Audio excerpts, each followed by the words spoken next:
Right, so if you're sitting out there having had a good couple of years of growth on your property or properties in your whole portfolio, then this is definitely for you. So we've had an unprecedented amount of growth in a lot of regions around the country in the last probably 12 months to 2 years, and in some cases even longer than that, right? So there's definitely some equity in some properties out there, but a lot of people just don't realise how much or how to use it, or indeed what to do with it. So I'm going to show you what you can do with that today.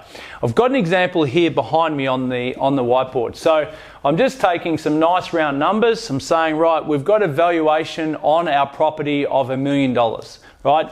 We've got a debt of $500,000. We might have bought it for say $700,000 a few years ago, and now it's popped up to be $1 million today. So the bank values that at $1 million. We can't use all of that equity. We can't use $500,000 worth of equity. That's too much risk for the bank. So what can we do?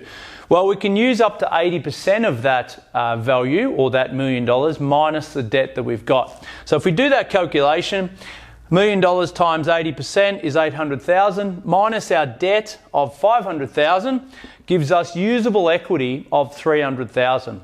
Okay, well that's great, John, but what am I doing with that? Right now, if I take, say, 100,000 of that, we don't need the whole 300.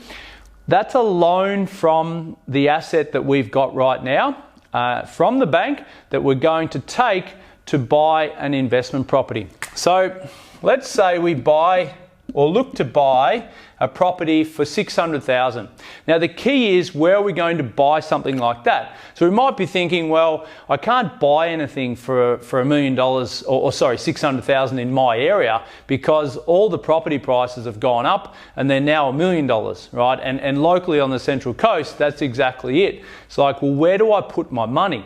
So we need to be strategic, and you might look at someone like a buyer's agent to do that and say, right, where am I putting my $600,000 and what region am I going to put it into? So what do we need for a $600,000 purchase? Well, if we just take 10%, $60,000, right, we'll put some stamp duty in there, plus some legal fees. So let's say our stamp is $25K.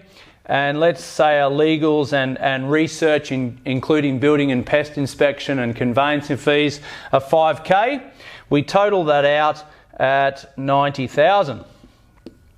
So we've taken $100,000 out of our $1 million asset. It's sitting there in our offset account, and we can draw upon that $100,000.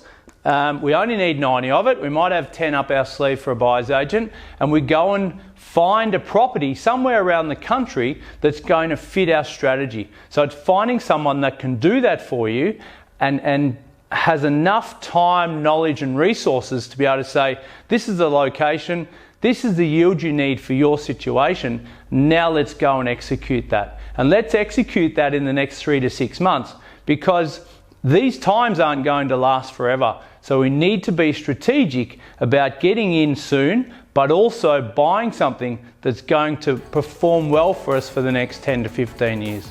Hope that makes sense. Any questions, please reach out.